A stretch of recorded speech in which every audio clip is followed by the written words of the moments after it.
Drums keep pounding a rhythm to the brain. La da da da dee. Da da da da da. Drums keep pounding a rhythm to the brain. La da da da dee. Da da da da da. How's it going, guys? We're back for another Mitch on the mic here at live streaming. Today we got a big name in RC in Australia. We got TLR Australia team manager, Mr. Andrew Foord. G'day, Andrew. How's it going? And introduce yourself.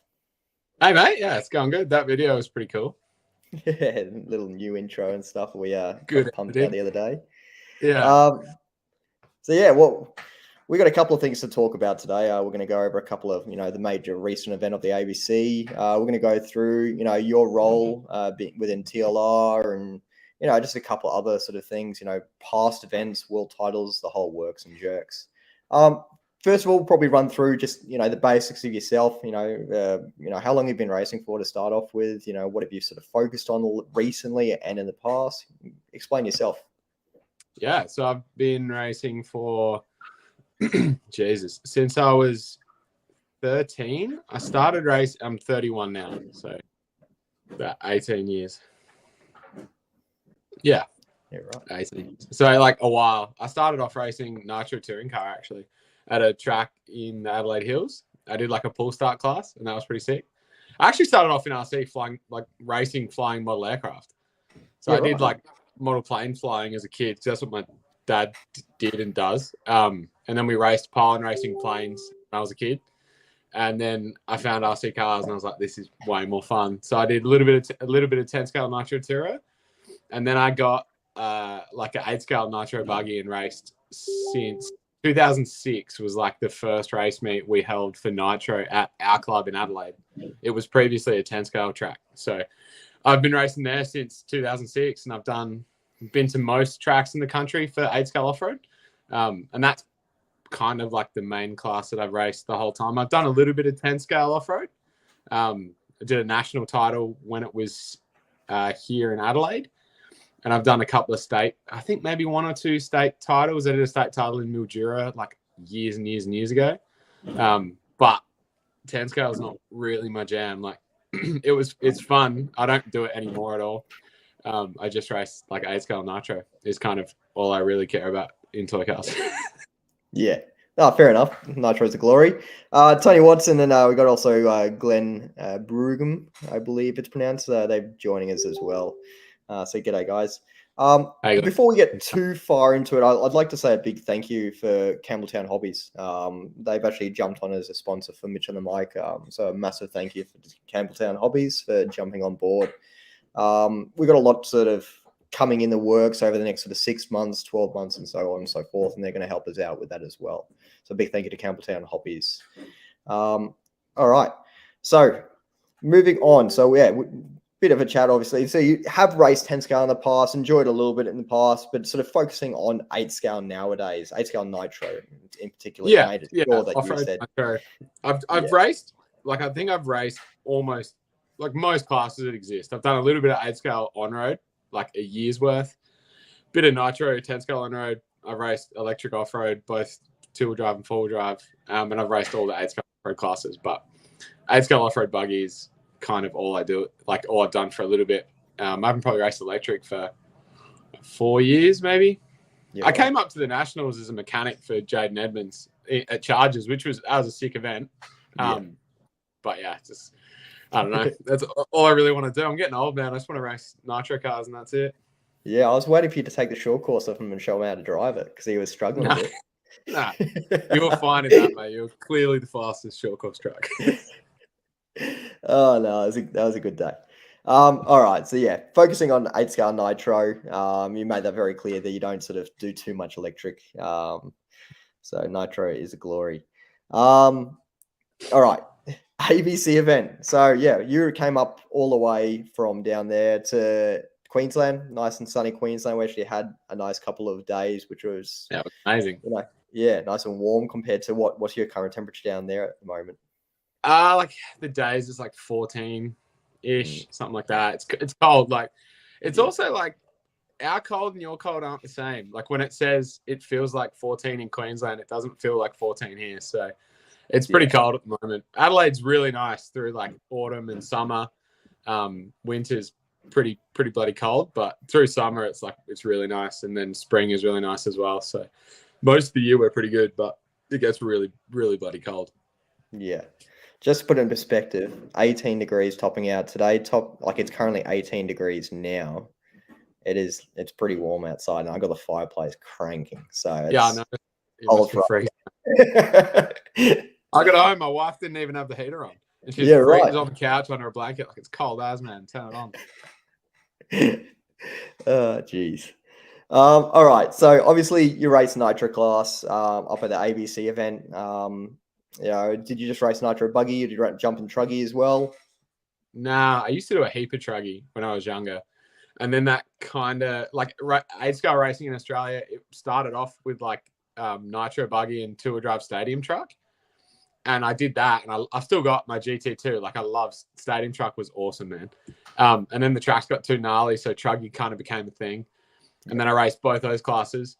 And then the last few years, truck's been like, it still gets done, but nitro truck at like an ABC was sick because there was so many trucks, and there was e-truggy, which really like you could hold that at a nationals and you wouldn't even get a class for it. It's just in Queensland that you guys love e-truck. Man, killer.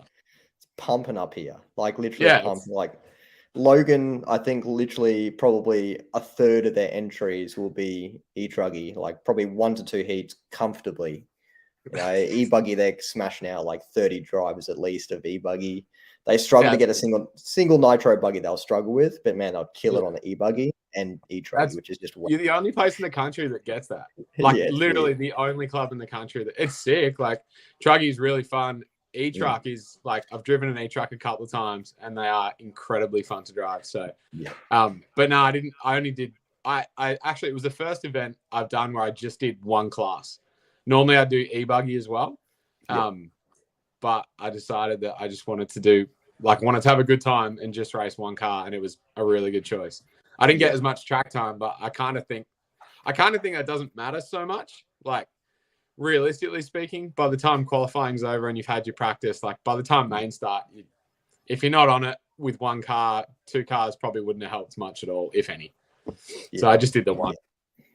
Yeah, you guys. So just for the people that sort of didn't go to event, it was all controlled practice for Thursday. I think Thursday was all controlled practice up till 5 p.m. And then 5 p.m. onwards, anyone outside the Southeast Queensland region actually got a 3-hour period of open practice. Did you stay around for that? No, I did. Yep. I did 3 tanks in open practice. So we had 2 5-minute runs, an 8-minute run. So I had 18 minutes practice, and then I did 3 tanks. And then I was I was pretty happy. And it was getting like, the track was getting real dewy. So it kind of wasn't a lot to learn after the, an hour, 2 hours into the open practice. The track was fun, but it was wet. So kind of couldn't get much out of it. So but that was good. Like, it was nice that they gave us the opportunity for the travelers to just have a bit of time to run laps, and guys could mess around with stuff, try tires, or just do a couple of tanks and kind of get themselves familiar. So it was a well-run event, man. It was, man, super well run. Like, so many things to take out of that. Scotty runs an incredible event. Like, if there's ever an event that can be run perfectly, man, Scotty involved in it, and it's going to be run well. He's the guy. Knows how to make it go. Absolutely, man. Crazy guy. Absolutely legendary. And then on top of that, live media from RC Race Media, man, fuck, they do an awesome job. Yeah. Is that Tate and Braden, or is that other guys? So Tony Firth, and oh man, I'm having his son's Tate, right? Yeah, Tate Firth Yeah. and He was running around taking photos and stuff. yeah, and Matt, I've forgotten his last name, Matt Seckold. So Tony Firth and Matt Seckold are RC Race Media. And literally it's just a 2-man gig where they set up everything, and yeah, Tate Firth going around smashing out the photos and stuff throughout the weekend.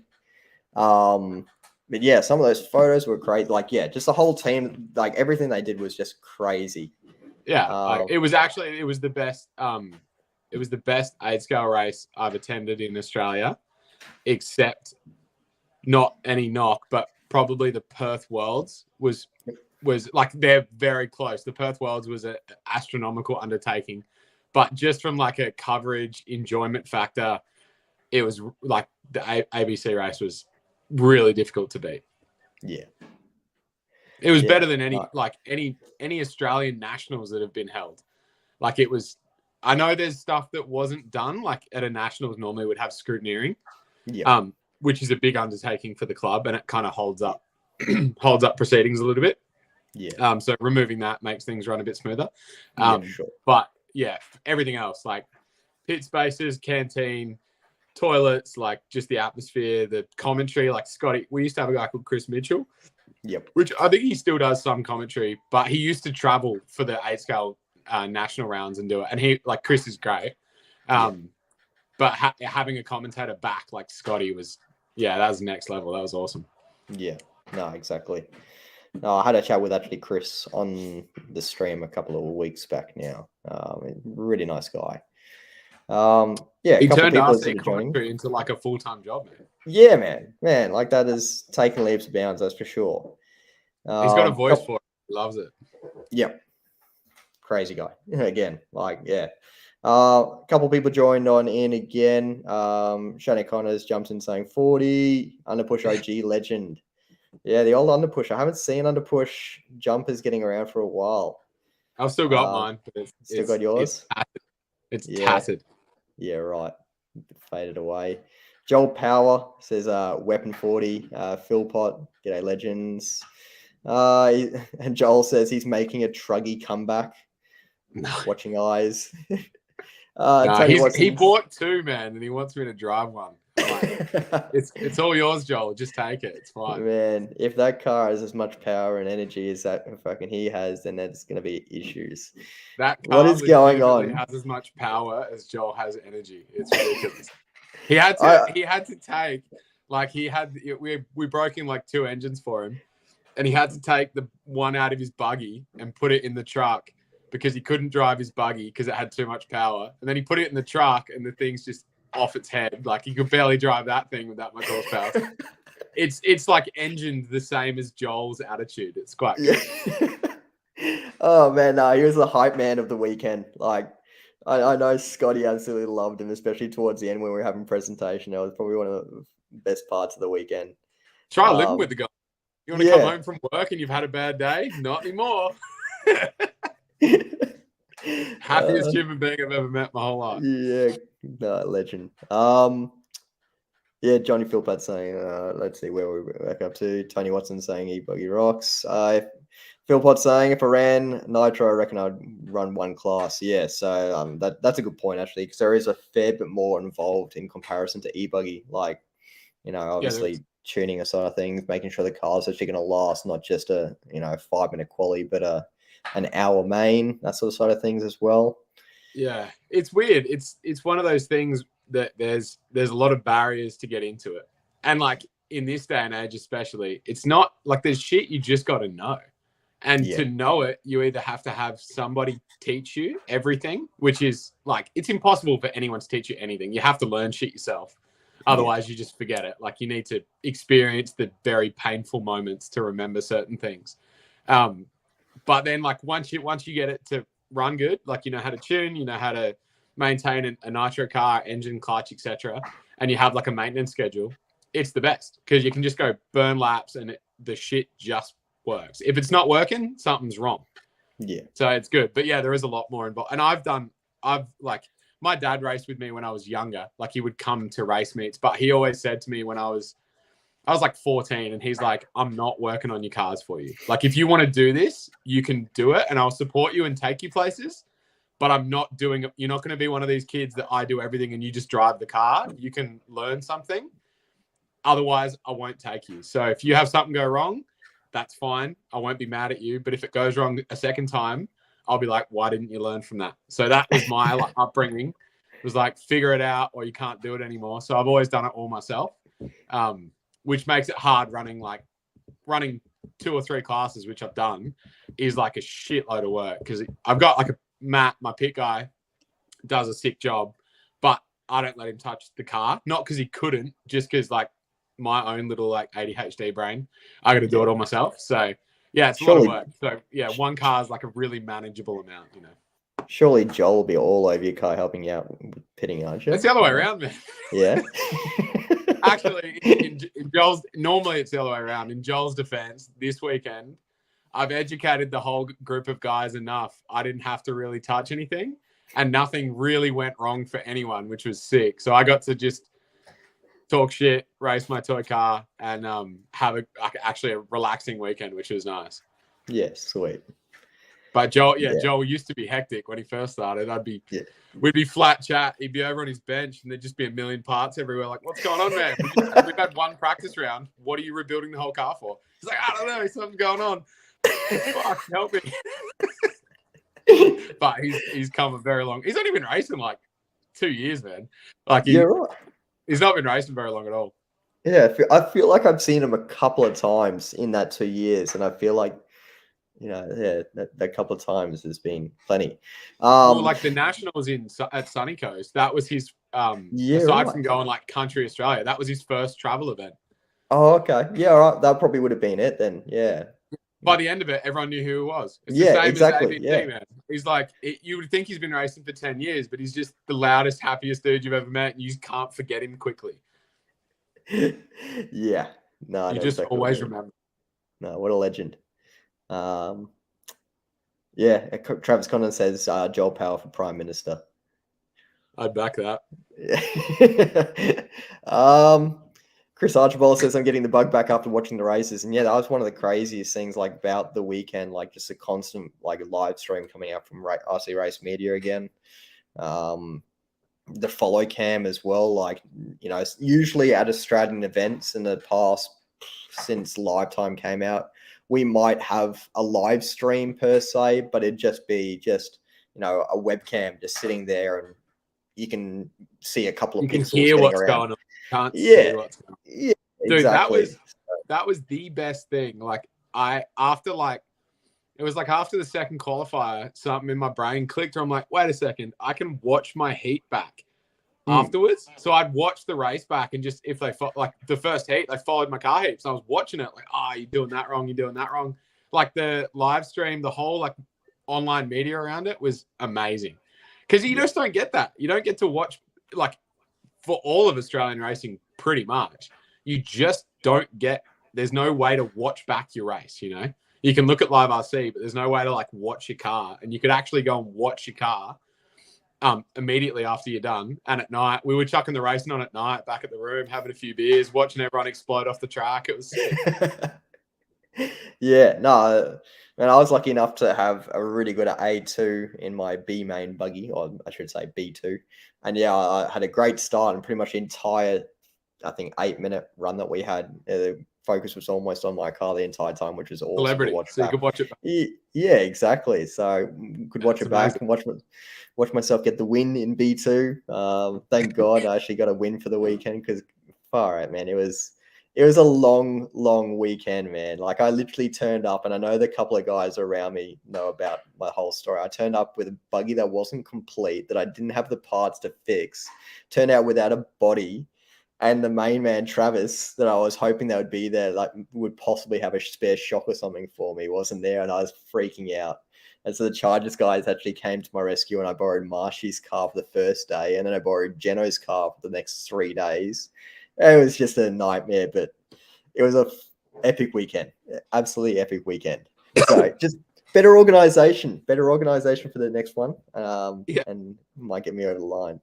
But hey, you want to be main with a borrowed car? Not bad. Want to be main, but yeah, no. And to be fair, like, I was running, it was actually Geno's hot bodies, the one which was the Andrew Carding car from Man Up.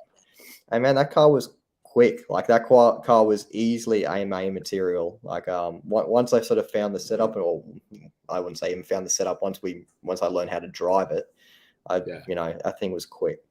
Do you struggle going from like the 10 scale driving? I know it's electric as well, but do you like what's the big difference you find when you race at charges with a tour or a short course or a four wheel, and then you go to Pine Hills and race an 8 scale? Like, what are the big differences in your driving style that you have to adjust to? Man, I think a good 10 scale driver will convert to 8 scale and be a great 8 scale driver. Because the racing lines in 10 scale are generally so minute, right? So especially at say a proper like off-road dirt tracks where you have, a very single line sort of race tracks where there's roost off the track and all that sort of things. If you only have that sort of certain line, you're sort of tuned into knowing that you can only go sort of follow around that sort of certain line. Whereas 8 scale, I feel like it's a lot more sort of, you can go slightly offline, you just pull the trigger a little bit harder and you gas it up and go. You might lose a tenth of a second, but a two-wheel drive buggy, Or like lose yeah, the car. you lose like 2 or 3 seconds if you go offline in a two-wheel drive buggy. So it really hones in, I think, that real accuracy when driving around. And it's similar to 10 scale in the way that, it might not be as bad in four-wheel drive. Sorry, it might not be as bad in four-wheel drive, but it's still extremely important to be right on that racing line. So yeah, converting over from 10 scale to 8 scale, I personally, I find it pretty easy to convert over, but I also tend to find that if I drive 8 scale for too long, it hampers my 10 scale driving. Yeah. So it's sort of because you can get away with. I found this I actually found that because I'd raced 8 scale for so long, that 10 scale didn't help my 8 scale, and 8 scale would murder my 10 scale driving. Because like you can the way you attack a section is so much different. You can chassis slap a car into a jump, you can whip it, you can drift it, and then you go drive like our local track was like quite low grip. So it's like the throttle control is absolute polar opposite. Like to have good like 8 scale throttle control, people like laugh about it, like it's just you just rip it and go. But like in nitro, to have good throttle control and keep an engine on a clutch and have it all set up right is a skill in itself. But 10 scale throttle control is a whole different conversation. It's complete accuracy. It's complete like knowing exactly where the car's limit is all the time, and being right below it that is such a. I found that so hard to do, like really hard to do. Yeah, probably not quite as difficult as like super high grip tracks such as like charges or heavily oiled tracks. You can probably get away with it, especially like 8 scale is making the switch back over to 10 scale. I think they can get away with, I guess fanging around a little bit better.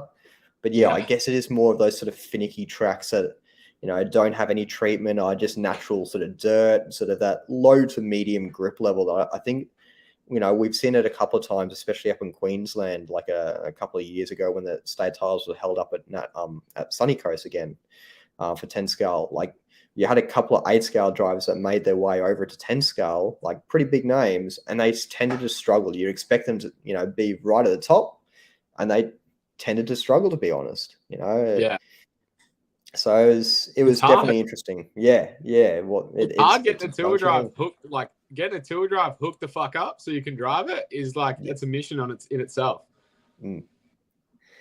But yeah, so I think that's probably the main switch. I don't have too much of an issue going from 10 scale to 8 scale. But yeah, if I race 8 scale for like 6 months straight, I think my 10 scale driving would suffer. What do you like more?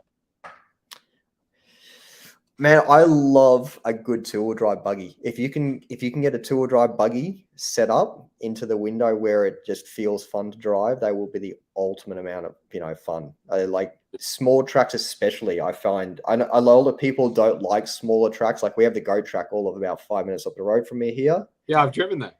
Yeah, all right. But so you all know all about it. Like it's literally like at the moment, a quick lap around there, I think is like 12 seconds. So you like that and you're around the track. So, but I find that once you get a car set up well there, it is the most fun you can have in an RC car. Like just feeling just how smooth the car's going around the track. Just you get in such a nice rhythm, and it's almost soothing at some point. Whereas at 8 scale, 8 scale, I've never really felt that. I always feel like I have to drive aggressively and I have to drive angry. Otherwise, I'm having a crap time. So I think two-wheel drive That's where buggy. the 8 scale skill is, mate. Yeah, That is where the skill in 8 scale is. If you to be mega fast, you not only have to be very consistent for a very long period of time, but you have to drive a car very hard. And like you watch like this weekend, like watching Alex or Caleb, two very different driving styles. yeah, Caleb's driving the piss out of the car, and Alex is like far more accurate and smooth and like, like complete control. Alex is still pushing like fuck while he looks like that. He can't just drive around half speed and win. He has to be on it all the time, and it's such a long time to do it for. That's where the skill in 8 scale is. It's a different skill set, but that's where it is. yeah, no, for sure. I was actually talking to a couple of the guys over there this weekend about the different driving styles. And man, Caleb, like some of the like power sections that he was getting, or the sections he was getting on power, were crazy, right? So I heard him probably close to full throttle on. So after you come around the short chute in the middle, or the center straight, they were calling it, you turn around and there was this big shooting tabletop. Like if you hit it too hard, you just get sent up in the air, lose probably a second even. He would have been hitting that flat knack on the throttle and then jamming the brake full, like from full noise to full brake. And I could literally see occasionally he was diving the front of the car into the jump, sending dirt up into the air and slowing the car down to a point where he could just pop over and get back on the gas. And he would have been full throttle on the gas next corner.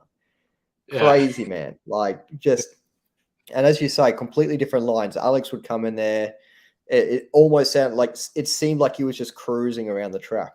But I'd like to see if Caleb can, like, this is no knock on Caleb because he's incredibly talented. But did you ever watch Aaron Stringer drive? Yes, quite a lot. So when Stringer was coming up, like we kind of raced at the same speed, and then he put in like a ton of work, and Aaron was unreal. I'm a massive fan of Aaron Stringer. He was a great driver. But when he got closer to Kyle was when he stopped driving the way that Caleb drives a car and started driving a car the way that Kyle or Alex drive a car. And what was interesting was that the contrasting styles through a qualifier yielded like a small difference. But those styles across a 45-minute main generally yielded a significant difference in finishing position. And he had to change his driving style, and you watched it change over the years. He was still aggressive, and he still was more aggressive than Kyle, but he smoothed the driving out so that he could actually save a tire, save a car, was nicer on the engine, and he could compete. It'd be interesting if Caleb can do something similar, because not that he can't, but generally speaking, that driving style does not win races when you're trying to drive someone equal skill level but has the style of Alex or Kyle, which is incredibly accurate and smooth, and they're very good on tires, they're very good on mileage, and they're very good on their gear. And it's like it's interesting to watch it because you look at it like, man, it's fast as hell, but does it work over a long main? Quite often, and no is the case. So that'd be interesting to see if Caleb, as he gets a bit older, like whether he changes, because the battle between those two is going to be pretty good for a few years, I'd say. Yeah, for sure. As long as I keep on pumping on with it and all that sort of things, that I would expect them to be close to the top, if not at the top, at a lot of the nationals over the next 3 to 5 years at least. Yeah. I know there's a lot of good drivers coming from around Australia, but they're mad quick, that's for sure. Yeah, they are. Yeah, so, it's annoying. Yeah. I'm on the wrong end of the age bracket, mate. We're both past our prime, mate. Don't you worry. Yeah. So results. How did you go in the actual event? It wasn't too bad. Like I hadn't really run for 3 months before it, so I was kind of going in there with like no real running for 3 months, and the car, like I knew the car would be good because we have an oil track here, and I'm like I've tried everything on oil, so I knew the car would be good. And qualifying was really good. Like I qualified 4th, which was going into it. I try not to put like finish here type expectations, but probably like qualifying in the top 5 was as good as I could have hoped for. I was in the mix for a TQ in Q3, which was like, I was pretty stoked with. I was 1.6 seconds off TQ. So I was like around the mark, but I didn't quite have the top end lap speed of like Alex or Zach or Caleb. And then in the main, I had a shocker start. Like I put a move on Zach Ryan into the bowl turn on the left. And as I've like, he went wide. And as I've come up the hill, my back wheel has like tagged his front wheel. It wasn't like, it was just a racing incident, like no harm, no foul, but my car like turtled immediately. So I was dead last on the fourth corner of the race. I'm dead last. So I drove back to 5th and then I battled with Dexter. I got into 4th for a little bit and then had an incident lapping a back marker, which cost me like 15 seconds. And then my front, so I was in 5th, like pretty comfy in 5th. And then about 10 minutes to go, my front tires like went bald. So I was like, fuck, I was averaging like a second off the pace of what I was running the rest of the race. So I held with Dexter for like 30 minutes and he lapped me in 10. The car was that much like slower. So he lapped me in 10 and then young Zach Foster got me, I think it was like 5 minutes from the end. He was in 6th and when he like come up on me, I was like sitting duck. So he took me. So I finished 6th. And I was like, I was like not too disappointed with that. It was all right. It would have been nice to be able to battle for 4th, but I gambled on the tire choice and I think I was right. I actually I ran do you know what a typo looks like? Yeah. Yep. They're like an incredibly like small pin. Yep. And I like, this sounds ridiculous, but I'm pretty confident it's correct. I think the pit lane wore them out. Okay. Because it's concrete and it's like 3/4 of the length of the straight. Yeah, and it's a pretty abrasive concrete. It's not like a polished concrete. It's pretty rough. Yeah. And like the tires, like they didn't look like like a bold tire on a abrasive track gets that like dead spot in the middle. Yep. And you can see just like the wear. These things, it had just knocked the pin down enough that there was like a ghost pin. You're right. And like when I do a pit stop, as soon as the lid shuts, I'm flat out to make sure the engine's clear. So like it was at the end of the race after I've done all these pit stops, I reckon the front has just worn enough in the pits that I've taken a very small pin and made it just small enough that it wouldn't grip. Yeah. Because like there was no wear the whole weekend. So I genuinely think the pit lane fucked, which is I didn't bargain for, but I can't explain it otherwise because there was realistically no wear otherwise. So that was like but they were the fastest tire. So if I went with something else, there's no guarantee it would have been as fast, maybe more consistent. You live and learn, mate. You live and learn. Exactly right. No. Yeah, I'm surprised. I didn't see any tire wear from the weekend, so you might actually have quite a valid point there, to be perfectly honest. And being that grab such a one. small pin, One sec, I'll show the view. Go grab one. Some harsh words coming from a Dexter there as well. Yeah, shut up, Aaron. So you can see like the pin itself is incredibly tiny. Yeah. And like I think it just ghosted up enough and the line in the main like shrunk. So before the main, the line was a bit wider. And I think just because everyone's hitting the same line, dust kind of like crept in. And if I put one wheel like in the slightly dusty section, my car just pushed to the outside of the track. So I knew it was hammered. And my pit man was like, you're getting caught for 5th. Like, pick up the pace. I'm like, I'm doing as good as I can do here. Like, when he catches me, I'm stuffed. And then he caught me total non-event, just up the inside, catch you later. And he put like 16 seconds on me in 5 minutes, which was mental because I'd put like over a lap on him for the rest of the race. So it was just like tire game down the chute and then sitting dark. So, but that's my decision. So I live with that. That's okay. Yeah. No, I'm just trying to bring up the results so if I can actually see the drop off in your tires. Let's see. Yeah, dude, you'll see it. Yeah, like, I was you can. Yeah. And it's pretty incredible. There was like a 35 in there, and then the rest of them are just like they're shit. Like high 36s and 37s, just consistently drop off. And the other thing you can actually tell is the inconsistency. Like you have just your average lap sort of goes from, as you say, from a roughly a sub 36 up to probably above a 36, but like, every second lap's a 37.8 or, a high, you got a 39.4, and then you got a next lap, which could be a pit lap, potentially a 42.2. But yeah, like it just all over the place in comparison to the first, say, up to 60 laps. So it's just the last sort of 15 It was laps. very consistent for a lot. Yeah. So it was one of those things where like you feel it coming, and you're like, there's not. Hopefully, I've built enough of a gap, and there was not a lot I could do. But yeah, I didn't think about it. Like, I honestly, going into it, there was nowhere. Yeah. So it didn't even, like, never ever in my life have I ever thought the pit lane wore my tires out. But in this particular circumstance, given the style of tire and the fact that the concrete was quite, like, it's grippy concrete. You know, the concrete you get where the car slides around?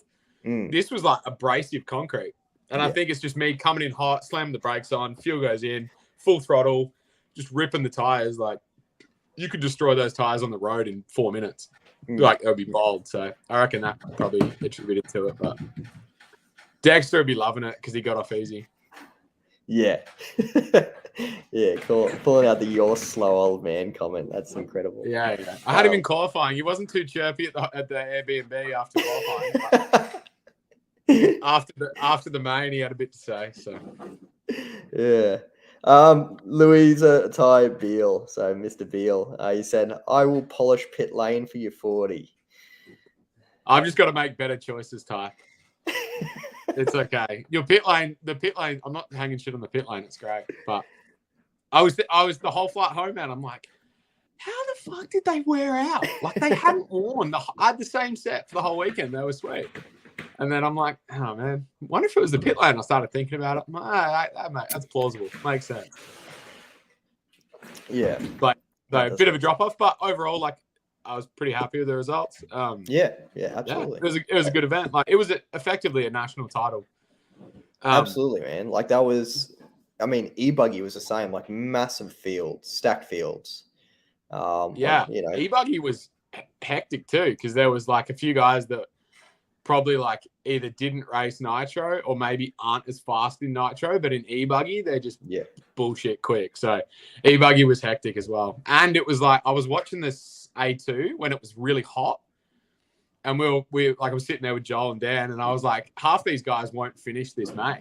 And they're like, what? I'm like, it's really hot, the sun's out, and they're ragging on those cars. And sure as shit, like 4 or 5 guys did not finish that A2, run out of battery or whatever happened. But there's e-buggies dropping left, right, and center.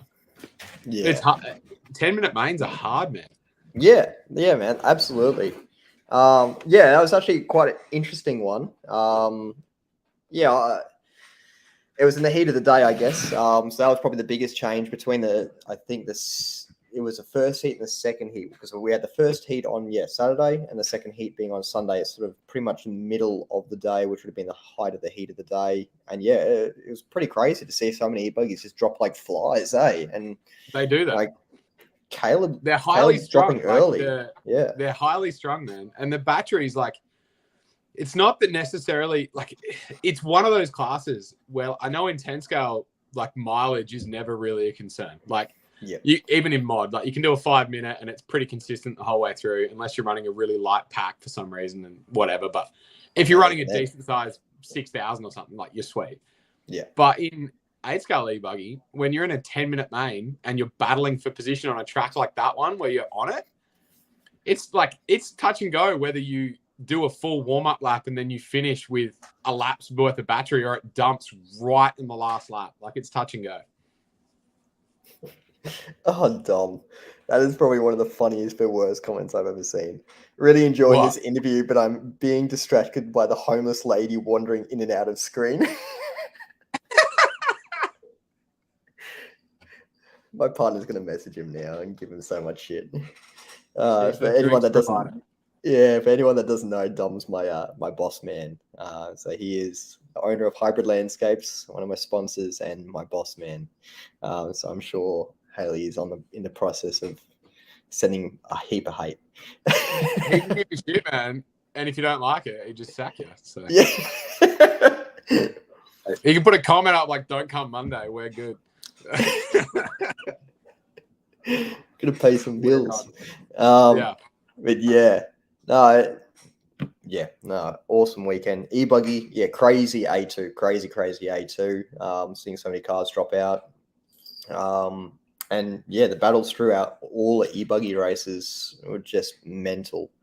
Yeah, Alex getting the win, obviously. Caleb having some issues, whether it be battery overheating issues, I'm not sure, but seemed to, strike a couple of times throughout the week. And obviously the second race when the heat was high, I think he only made it to about 7.5 minutes out of a 10-minute Unfortunately main. for Caleb, he seems to have those issues in his e-buggy like somewhat frequently in mains. Yeah. I don't know whether it's a driving style thing and he's just really hard on the gear and like he just gets later in the race and he's having a problem. But like, I'm not sure what it is, but there's been a few race meets where he's been in like, because he's really fast in e-buggy.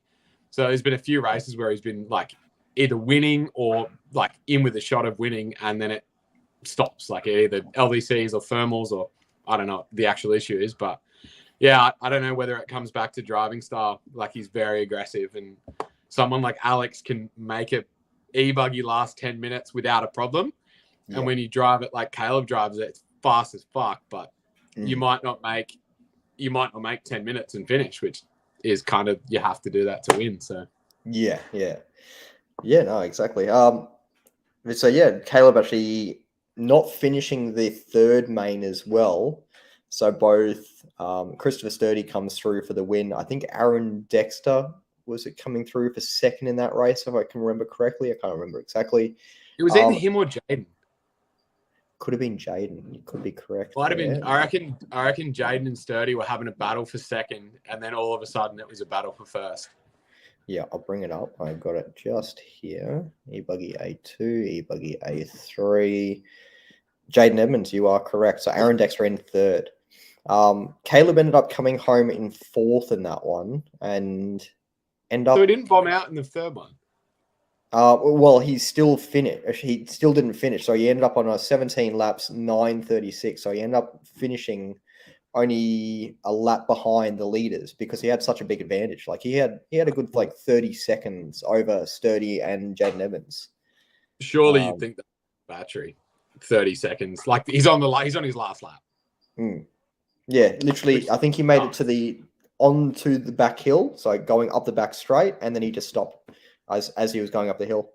On the very last lap, it would have been. So tough, man. It's tough. That is rough, man. Yeah, that's. I like Nitro because they just keep going. As long as they don't run out of fuel, yeah. Yeah, as long as you don't run out of fuel. But if you got a good pit man and you shit, you should be fine. Yeah. So yeah, Ty Wheel's going to come back and said lock in July 2024. So that'll be once again ABC next year. So, man, if for the people that weren't there this year, unless you had like a pretty good reason to not be there, whether it be work commitments, if you're getting married, something like that, you need to be there next year because that was an epic event. I imagine there'll be a lot of international guys next year because that was a top notch. If you wanted to go to a toy car race for all the things that toy cars are good for, it's good racing, great track. There's minimal tire wear except in the pit lane. There's there's a really good media team. Like there's great commentary. The host club is incredibly welcoming. There's all the facilities you could want. Like it'd be hard to beat from if you're going to pick a race to travel to. So I expect Scotty was saying there was heaps of US guys messaging him like, where the hell are you? I'm coming next year. That looks sick. So yeah, should be good. Next year will be even harder to make the main. Be good fun. Man, it'd be awesome. Especially, I doubt that it'll happen, but it'd be awesome if it could end up being like a top 25, the supposed scoring system for that'd be sick. Nitro. If we could get enough international drivers to make that work, and if we could carry that on each and every year, just to have international drivers from over in the US, over in Europe, just for one event in Australia each year, that'd be awesome. And I think if there's ever an event for it to be at, that's probably the one. So yeah, it's definitely the one. And if you think back, I think of all the big 8-scale meets that kind of became a must attend. There's Neo Buggy is a good example. And the first few years of that, there was a few US guys that went, but realistically speaking, it wasn't everyone went. And then it got to the point at the end where like it was a race that all of the top guys, it was like an indoor worlds. Yep. You could imagine ABC being a race that everyone goes to each year. Like TLR sponsored it out of the US, and they sponsored it with the intention that Dakota would come. But because of e-buggy raw nats, which are like happening now, and there was a race the weekend before as well, like it ended up being bad timing for him to make it out. But we would hope next year that Dakota comes out, and hopefully a few other US guys, and that would be sick to see Alex and Caleb and, you know, these guys battling Dakota on a track that they're familiar with and the US guys will not be familiar with. So yeah. Tony said track needs to have a roof for international drivers. Man, I don't think so. And at this time of the year, I think we have an average of like 4 mils of rain. the driest month of the year in Queensland. Yeah. So like over the, July, August, September, once again, I think we averaged a total of like 20 mils over the 3 months period. I don't think it needed a roof. I think it probably needs to be expressed to international drivers that the chance of rain is so minimal that it's almost non-existent, especially currently when we're going into a La Nina event or, a drought effect or whatever it is. Yeah. So I think it's also, perfect it's like opportunity. if it rains, it's only not got to be not raining. Like the club has lights, so the schedule finishes at 5. We can push out and run till 10 or 9 if they had to. Yeah. You can get the water cleared off the surface. There's no real impact like on the surface itself other than being greasy till you get cars on it. Like it's really a perfect situation and a perfect month to have. We got kissed on the dick with the weather, man. That was epic. Like it was perfect. Could not have been better. Yeah, no, it was good. I think we had the lightest of light rains blow in, and you could have sworn it was just the sprinklers from the field beside us just blowing over. But yeah, literally the lightest rain coming on. And that happened just before, I think, my last qualifying run. So I'm going to blame that and why I ended up in the B main. Yeah, so, if I'm blaming the pit lane, you can blame the sprinklers. Like it's, I'll let you have that one. Yeah, it's worth it. I'll take it. But yeah, overall, epic weekend. Definitely need to see more international drivers. I know Lefty has been talking about it over on the No Name podcast. I'm sure they'll probably talk a bit more about it. I think hadn't finished in the last podcast that he put up, so I'm sure they'll probably talk through the results in the next one. So hopefully that spurs on a couple of international drivers to actually make the trip down next year. And I'd be surprised if we don't end up at least with 1 or 2 Americans and hopefully 1 or 2 Europeans. That'd be epic. Just a couple would be a good call. It'd be mad because they're going home saying that was a sick event, not going home going that thing sucked. Like if you compare that to a Nitro challenge, just from a logistics point of view, you're going home at 5. You get to go. You can go out for tea, drink some beers, talk some shit. Racing starting at 7:30 in the morning. It's not a hectic schedule. There's plenty of time. Like it's a really good event. I hate those events you're at till 9 or 10 at night. Got to work on your cars, and then your first race in the morning. Like it makes it. You get to the end of the 4th day, man. You're blown. It's like I can't. I'm not enjoying this. I'm so tired and like just haven't had time to actually hang out with my friends and do fun shit. Yeah, no, I know exactly what you mean. It was. I mean, most of the time it was probably a 2.5, 3 hour wait between your class as for qualifying. That is, that's actually not too bad. I thought the days would blow out and be mega boring, but it was actually quite reasonable. If you're doing 2 classes, it's a significant amount less.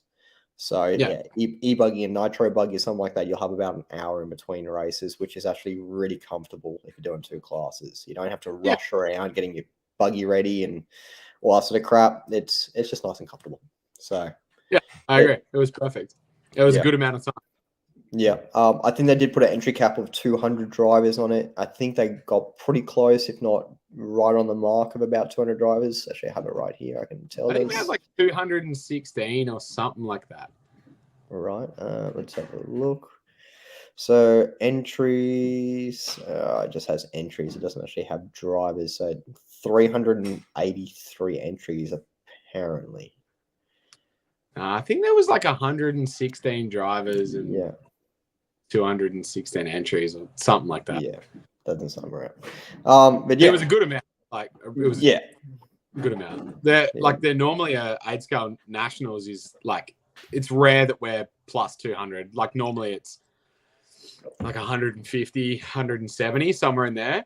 And it like even at that number, if you're racing 2 cars, it can get pretty hectic. yeah, Especially if you're racing 2 nitro cars. It can get like you're pretty busy the whole day. yeah. I'm gonna have to pop that up. Yeah. Miss you too, Jacko.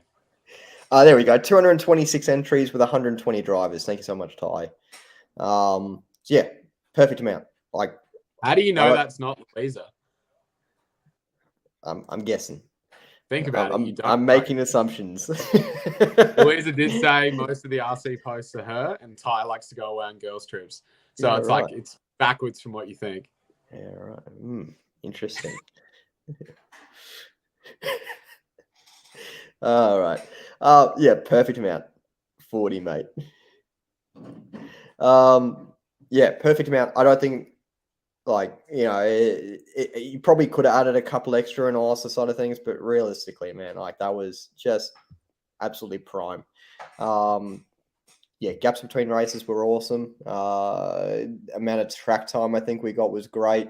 Local drivers. So once again, as I said before, so drivers not local to the area, so in the Southeast Queensland region, they weren't able to do that sort of open practice from 5 p.m. until 8 or 9 p.m. Whereas drivers from outside of that area were able to do that, but obviously the track had changed. I think about 3 weeks beforehand, 2 weeks beforehand. So local drivers had enough time to sort of check out the track and do some laps and test the setups and that sort of thing. So I think it was only a 50% change from the last time I was there as well. So if you'd been there for East Coast Nats, like it was actually easier. Like the layout was like it was better for racing, but it was an easier layout than the previous one they'd had. So yeah, it was. I think most people have been there before as well, which was good. Yeah. I raced the East Coast Nationals as well. It actually felt like more of a change, but it literally it was only a couple of corner changes and I think a couple of jump changes. So technically speaking, probably even less than a 50% change. But driving style, man, I felt like it was a whole new track. Like I hardly recognized the track, to be perfectly honest. It was like Zach builds amazing tracks. Yeah, the track he built for the Nats at Sunny Coast was crazy. It was awesome. Perfect. It was a great track, man. It had option lines, it had fast stuff, technical stuff, like that was killer. And then Pine Hills is always like, it's just it makes you ungrateful to go to other tracks. He just builds the transitions and everything so well. You just go to other tracks and you're like, it's just not as good. He's like builds amazing tracks. Yeah, can't rate Zach's track building high enough. Yeah, no, he's a man on the mission when it comes to track building. And I did see Ty in the big roller as well. He's very good at rolling tracks. Yeah. Yeah. It was definitely Ty, wasn't Louise? No, this was this wasn't on Facebook. This was in person, so I could tell. You sure? Yeah, well, I'm 100%. Yeah. Actually, I was pretty sure it was Ty. Yeah. We opened up the layout 6 times for locals in the weeks preceding. Yeah, so plenty of time for locals to get down and have a run. And Travis Connon, geez, that's a big old message. Definitely the best 8-scale event I've been to. Can't wait for next year. Congratulations to Pine Hills. A perfect event. Louise, Darbiel, Zach Ryan, Jackson Beale, Chloe, Leslie Ryan, all the RC, and all the others I've missed. Yeah, it's massive event. Awesome event. Perfectly run. Can't say it any better than Travis. Can't understate it either, really. Yeah. Like the effort it takes to run an event that well is like, it's a mega amount of prep and just everything from top to bottom. Like it's a mega amount of effort. So congratulations. The club did a top job, really. Like I said before, that and the Perth Worlds are the like 2 standout events that I've ever been to in Australia. And I've been to a lot and that was as good as it gets. Yeah, for sure. All right. We need to move on because otherwise we'll talk about that event forever. Yeah, for another probably hour. Yeah. Yeah, we've been on for an hour. We haven't even started on probably one of my main points, to be honest. Yeah. TLR Australia. So literally been talking to, obviously it's a TLR team manager, Andrew Foord. You know, what got you into this position? Like, where did this all start from? Yeah, so I've been working for O'Reilly Motor Products, which is we're the largest RC importer. There's like lots of large remote control importers in the country. And a lot of those other importers do not just RC, but they do static stuff. They do like Scalextrics, a lot of other brands. So we're Horizon. We do all the Horizon hobby products, as well as a bunch of other like really key brands within RC, like High Tech, OS. And this isn't just key in surface, like this is key within the industry as a whole. So there's a lot of brands we handle that are sort of the best brands within their niche within RC. So I've worked for them for 8 years. I worked in like aviation for 5 years. I was an avionics engineer. And then my mum and dad sold their business. I went and did refrigeration for 3 months. Then I was like, fuck that. So I went and did, I started picking orders at OMP. And then over the last 8 years, I've sort of changed roles like a few times. And now I manage wholesale accounts. So a lot of hobby stores that I deal with on a like daily and weekly basis. And then being a racer, like the TLR thing kind of just almost like falls into your lap. Like it's what you're passionate about. It's what you're doing. You're involved in the scene. So I end up taking I'm quite proud of the brand and like proud to represent it. It's a place that I work for. It's something that I enjoy, and managing a team is interesting. Like we don't do sponsorship like a lot of other distributors do. Like the industry is worldwide is incredibly interesting position currently, especially with COVID. Like COVID effectively gave every manufacturer the green light that sponsoring didn't really make a difference to their bottom line. Yeah. And that is a bit of an eye-opener, because prior to that, there's never been no racing for what was like a year and a half, depending on where you were in the world. Certainly no big travel events for at least, a year and a half. So yeah, it changed a lot of the perspectives within the industry. And there's certainly a lot of companies now involved in the industry that outsource their products, like that, OS engines are a good example. Like there's heaps of companies that OS make engines for, which means that there's lots of options for the consumer.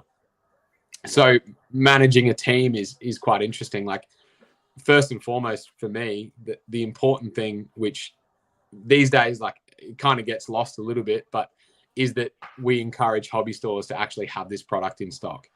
And for most of the consumers that will watch this and that participate in racing specifically, there's kind of two arguments to have. One is that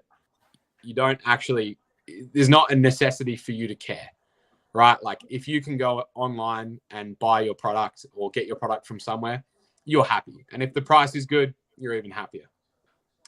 And that's great for racers. But from a business perspective, like as in hobby stores running a business and employing people and having a place that you can show up and pick up parts, it's really difficult on the race side of things. Never more so than the last few years. Because there's options for you to buy it from online only businesses or businesses where maybe they can afford to give up margin because they don't have the overheads of a regular hobby store. So my goal is first and foremost is to like be able to have hobby stores stock race kits and parts, and for them to do that and actually have someone to sell to. And that's a little bit of a slow burn, long-term kind of viewpoint, because again, lots of competition within the industry. Not everyone does things the same way, which is fine. But it makes it difficult, like, because the customer ultimately can pick from five, or in 8 scale anyway, it's, 5 or 6 or 7 different brands, and all have their own stories, and they're imported or distributed a certain way. So, I try and manage that as best I can, entice stores to actually keep stock so that people can show up locally and get the parts they need. And that's always a work in progress. What racers should what they should understand, which probably gets told to them by hobby stores, and they kind of look at you and go, "Ah, man, you're full of shit." But the racing product is an incredibly low margin item. Yeah. It really is. Like, I couldn't be more dead set on this. It's a very low margin item. And when you own a hobby shop and you're employing 1 or 2 people and you're trying to make a living, the decision to put 40 grand of race product on the shelf, or the decision to put 40 grand of ready to run product on the shelf, is a no-brainer, because the margin you make off that 40 grand of ready to run product versus the 40 grand of race product is significantly higher. So for race stores to stock RC stuff and to be a place where you can pop in and pick something up, which is, I don't know what it's like. Actually, I do know what it's like in Queensland, because I've visited every single hobby store pretty much that there is there. And it's not too bad in Queensland. But for most other states in the country, a lot of the stores don't have a lot of race stuff in there. So being able to pop in and pick it up is hard. And then it kind of like compounds, because guys don't go in there. Maybe they're slightly more expensive. Maybe they choose to get their gear elsewhere, which is fine. But then the store kind of stops stocking it. And then they get a bit of a sour taste in their mouth, because they can't sell it. They don't make much money off it anyway.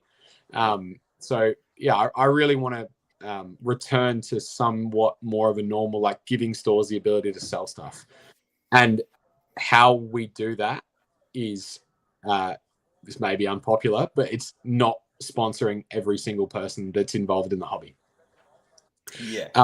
And that's not me being mean, or like, I've been sponsored my whole racing career by various companies, and I've really appreciated that support. And racing is an expensive hobby. But if we want the industry to be healthy, and for you to be able to walk into a hobby store and pick up a car and pick up parts and pick up race tires the day before a race meet, we need to give these stores the ability to actually sell it.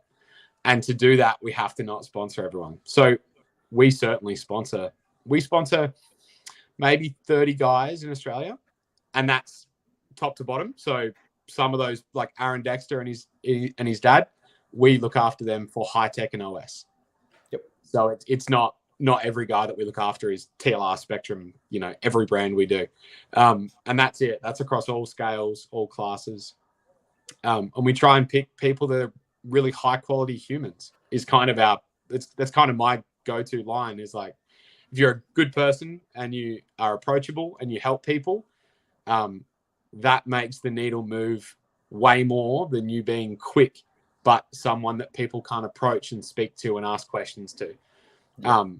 And that's a bit of a hard thing for a lot of the fast guys to get in their head, that to help a brand or to be sponsored by a brand, it's way more than just going quick on the track. It's being approachable, being someone that people can message on Facebook and say, "Hey man, how do you do this? How does this work?" And get explanations for things. And that's pretty hard to do. So I try and do that personally, like be someone that people can message, and I do, like, I have a little Facebook page where I've done like help videos where I kind of explain things. It's mostly nitro based, but some of it is transferable.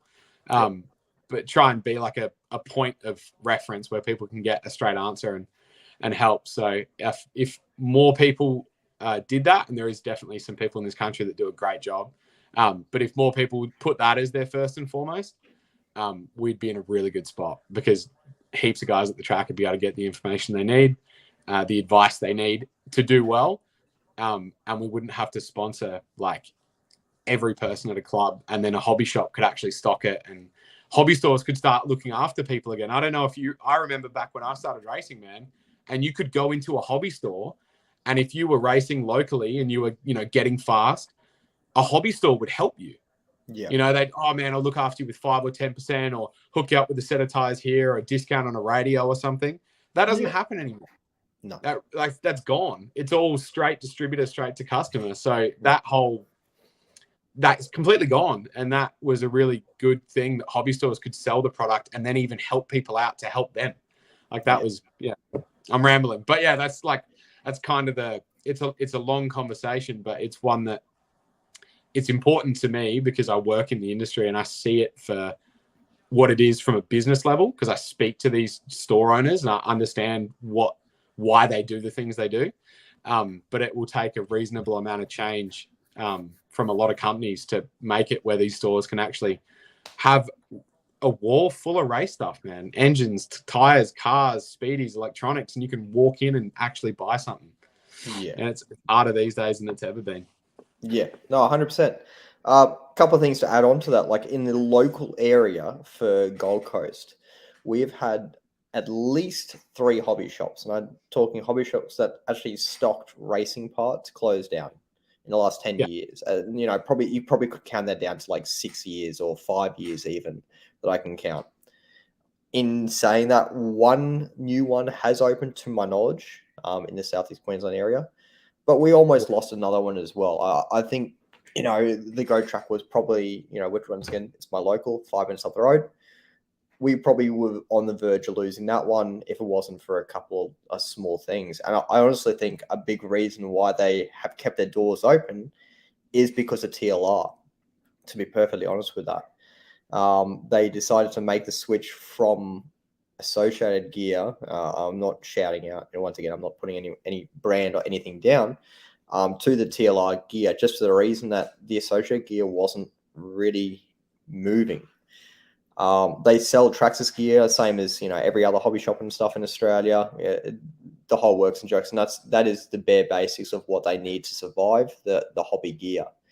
But yeah, recently made the switch over to TLR gear, and I'd say a lot of the reasons why they kept their sort of doors open is probably because they'd sort of just changed up tactics to try something else. Yeah, and this is a conversation. I way prefer having just honest conversations with people, and sometimes that hurts people's feelings. But at the end of the day, if you can't just say it for what it is, and see both sides of the coin, we'll never get anywhere, right? If you just well, it suits me, so get fucked, and everyone else can do their own thing. But if you can't sell, I know for Simon at RC Hobbies Gold Coast, if you he loves the associated product, and we sell TLR, it's toy cars. I don't hate anyone or anything. Yeah, exactly. But he didn't have a market to sell to.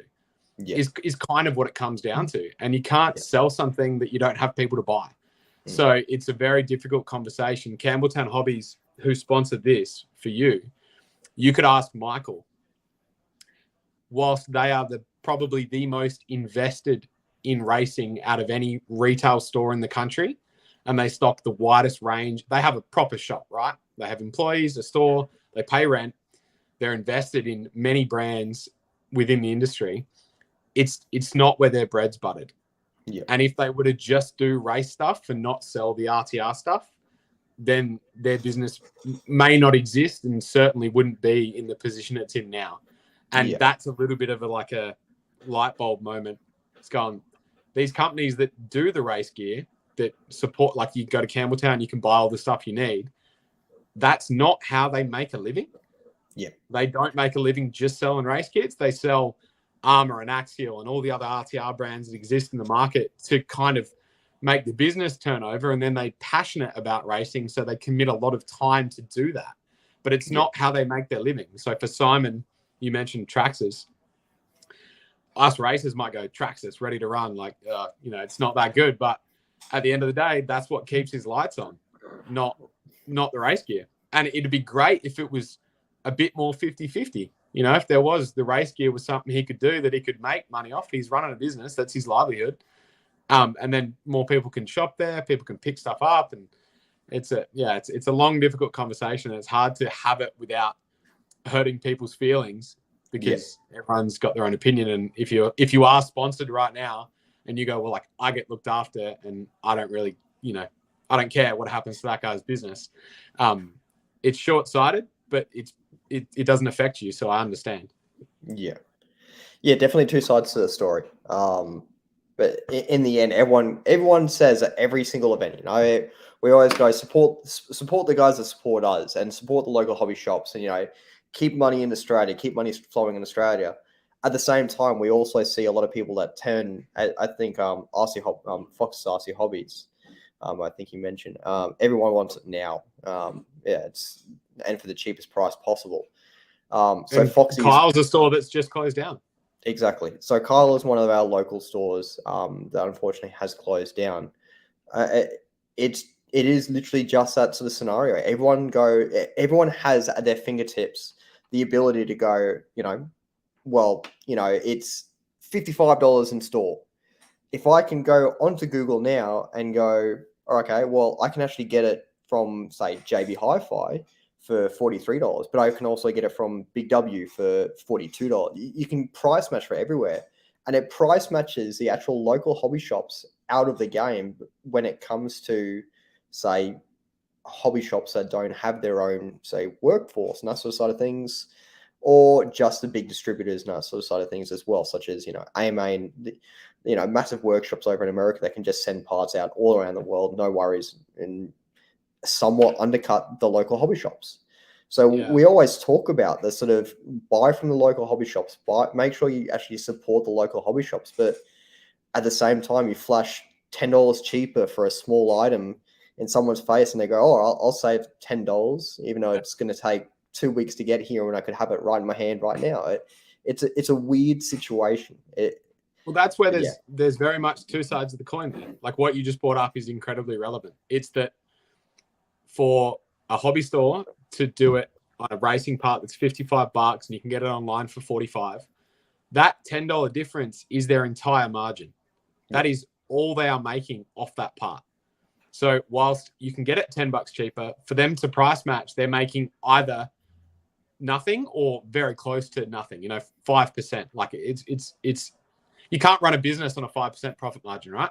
You want to run a business, you want to make 20% profit margin across the board just to keep the lights on and the doors open. Yeah. So you can't do that.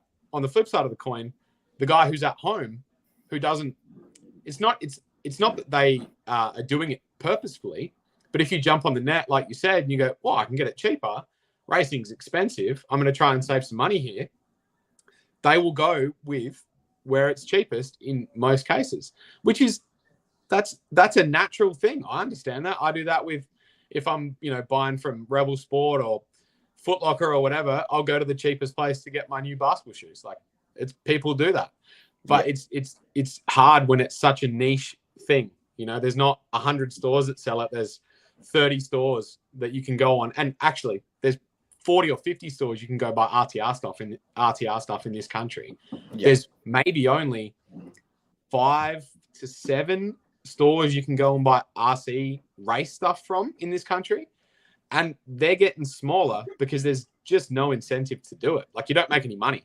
No one's in business to lose money and close up shop. They're in business to kind of make money and be like, no one's millionaires that run race like RC shops. That's like, let's get that out in the open. No one's running a race shop making millions all year. They're not ripping you off. They're just not making big margins on race stuff. So supporting them means a lot, like supporting someone like Kyle who just closed. He'd been in business for a while. He bought that location off Simon a number of years ago. Supporting someone like him with a bid here and there or a kit. And I know like Tony Watson is a great example of that. He always shopped with Kyle. He could get it cheaper elsewhere, but he spent a lot of his money with Kyle's store.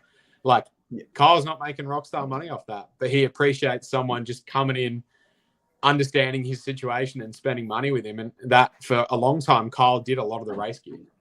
And then, COVID hit, unfortunately, a lot of extenuating circumstances. But yeah, like now Kyle's out of the industry, and that's sad. I find that sad to see. Like, I want more businesses to be involved, not less. Yeah, it's devastating, man. I remember, and this is, a bit of a tale, but I remember a hobby shop up in Brisbane that used to be on the corner of the road on the towards Pine Hills. Now, it had been there for as long as my dad used to race. Miles to Wild? Could have been. In Arana Hills? Potentially. I got to admit, I can't remember exactly, but it'd been there for the better part of probably the last 20 to 30 years. And it's non-existent anymore. So I'm not sure if Mile to Wild is the one. Have they Joe closed that up? Like, the guy who owned that, Joe, it was an account I used to deal with. He that was in Arana Hills, so right next to Pine Hills. Okay, it probably was the one. Yeah. And he shut up shop. Oh. Or Rockhampton or somewhere like that. There we go. Be back. Yeah, but he for a second. Shut up and moved away. But he was a big surface store Yep. in the north of Brisbane, and he's gone. So yeah, once these businesses are gone, they're not coming back. Like, Yeah. and like the guy that ran that, Joe, he was I actually never got the chance to go there and visit him, but I spoke to him 2 or 3 times a week on the phone. He was a lovely guy, like a really realistic guy, really nice guy. But he shut up shop and he moved away with his family, and I think it was Rockhampton maybe, but yeah, he's out of the industry. He's not come back. So you got to support these places like Oz RC and Simon at RC Hobbies Gold Coast. These stores that do race product, you got to go in there and spend money, because if you don't, they either won't be there or they just won't do any race stuff, and then you won't ever be able to pick something up last minute, and that would suck if that actually ended up happening. Yeah, no, 100%. Yeah, it's crazy to think about the idea of people just turning their back on the hobby shop, whereas the hobby shop has pretty much brought us to the place we realistically are at the moment. It's bringing us, to the point where we can race week in, week out. We haven't had it so much in Australia as what they do in the US, where we have hobby shops tacked on to racetracks or hobby shops with indoor racetracks.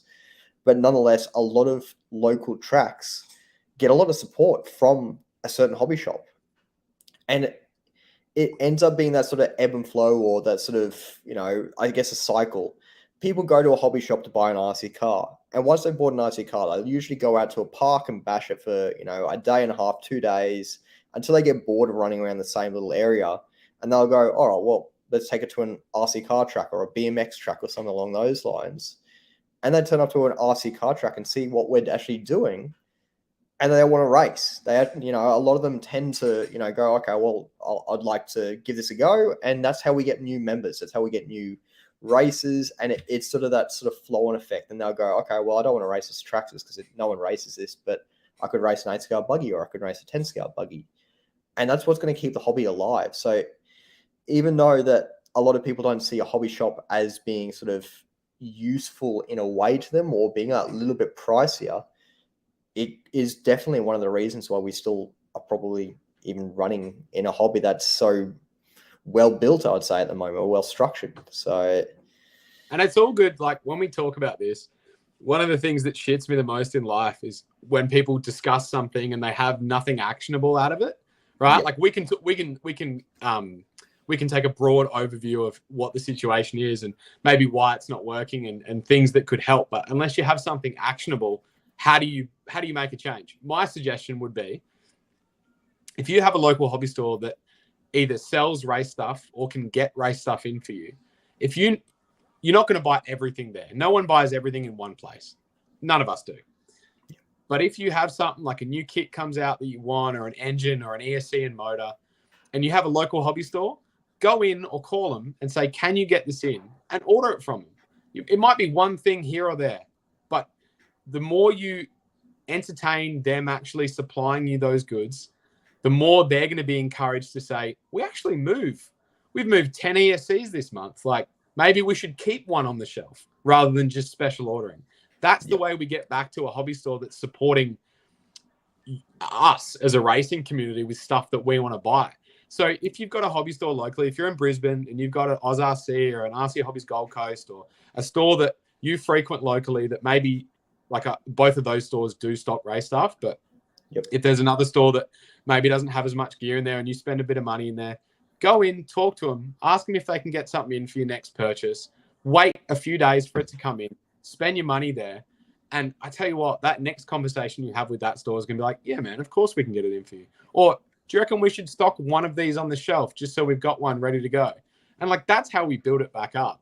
We can't say it and not do it. I'm in a unique position. I work for a distributor, so I don't go into a hobby store and spend my money. Yeah.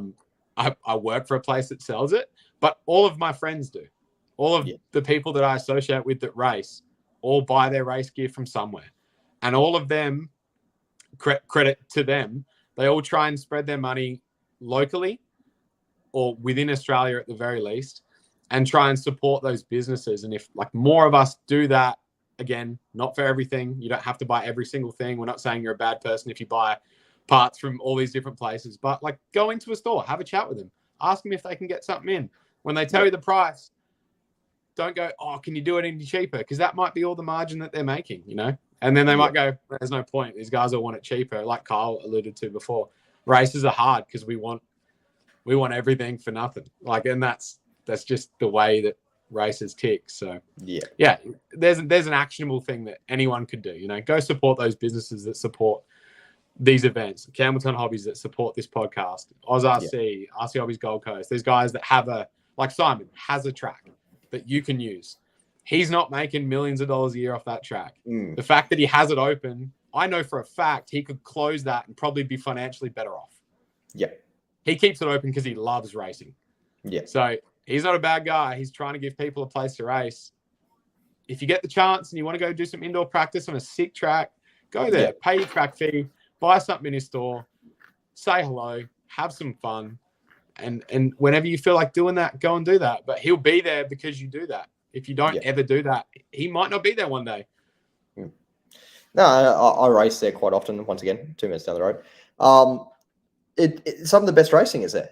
In all honesty, the ability to race week in, week out at a track that is very similar, on a weekly basis is an incredible advantage over a lot of people around Australia. The fact that we have it in South East Queensland is an incredible advantage. The fact that a lot of people in the Southeast Queensland region don't go to race there, it's a bit upsetting, to be honest. From someone who has raced a significant amount, the racing there is close to second to none. And I would say some of the best 10-scale races and merging into 8-scale races have gone through the doors of the GOAT track. Just to pick one off straight off the top is Alex Bernardic. He started racing at the GOAT track. It's honestly is some of the best racing, and it's week in, week out. So another one to sort of, once again, off the top of my own, Mitchell Steer used to be a big time racer a couple of years ago, came through the GOAT track. Nathan Kyle used to go there as well. Yeah, I know Kyle used to go there and cut laps. Like, it's an opportunity. And then, like, when you talk about, I know we're talking about Simon a lot, 2 minutes down the road, it's a great conversation point. That's not a public track with government grants and a non-for-profit.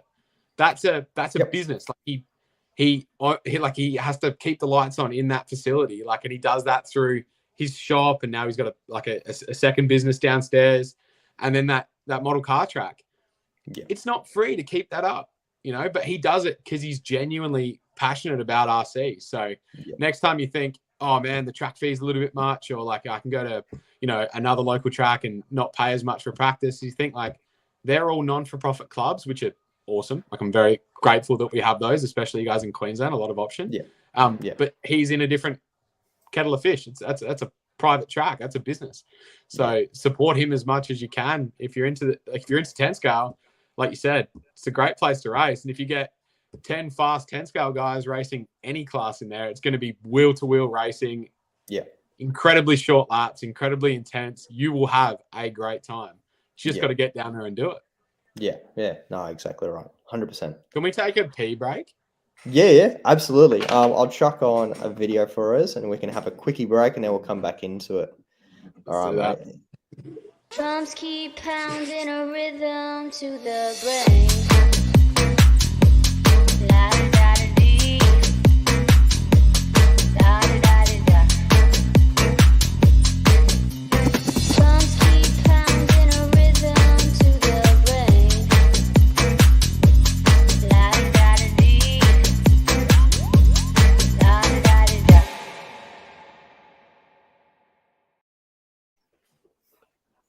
All right, so I'm back. Andrew's just having a quick break. But yeah, so a lot of talking points we've just gone through, and I'm sure we'll go through a couple more. I'd like to touch on a couple more things, TLR related and hobby shop related. But yeah, I think a lot of support needs to go back into the hobby shops rather than buying online. And I'm perfectly honest with you all, I'm sure that I do it a lot as well. Lately, especially, I've been trying to go back to the hobby shops just the reason you can see that it's becoming more and more of an issue for the local hobby shops, I would say. We've seen it through the COVID period, especially.